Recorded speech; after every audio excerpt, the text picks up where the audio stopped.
सास्ती येथे भरदिवसा युवकाची हत्या, दोन्ही आरोपी फरार। राजुरा येथील सास्ती गावात भरदिवसा 32 वर्षीय युवकाची हत्या केल्याची घटना उघडकीस आली आहे। आतिश मोतकू असे मृतकाचे नाव आहे। ही घटना आज शुक्रवारी दुपारी 12:30 वाजताच्या सुमारास चन्ने देशी दारू दुकानाच्या बाजूला गल्लीत घडली।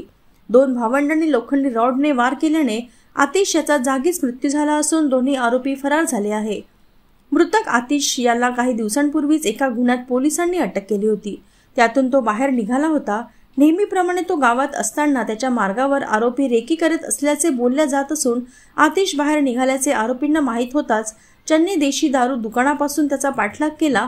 तो जीव वाचविण्यासाठी पळाला, मात्र गल्लीत त्याला पळण्यासाठी जागा मिळाली नसल्याने दोन्ही आरोपीने हातात असलेल्या लोखंडी रॉडने वार केले। यात त्याचा जागीच मृत्यू झाला। घटनेची माहिती पोलिसांना मिळताच राजुरा प्रभारी पोलीस निरीक्षक अनिकेत हिरडे आपल्या सहकाऱ्यांसह घटनास्थळी पोहोचून मृतदेह ताब्यात घेतला। परिस्थिती चिघळेल म्हणून दंगा पथकाला पाचारण करण्यात आले। मृतदेह उत्तरीय तपासणीकरिता राजुरा येथे पाठविण्यात आले। घटनास्थळी उपजिल्हा पोलीस अधीक्षक रीना जनबंधू यांनी घटनास्थळाला भेट दिली।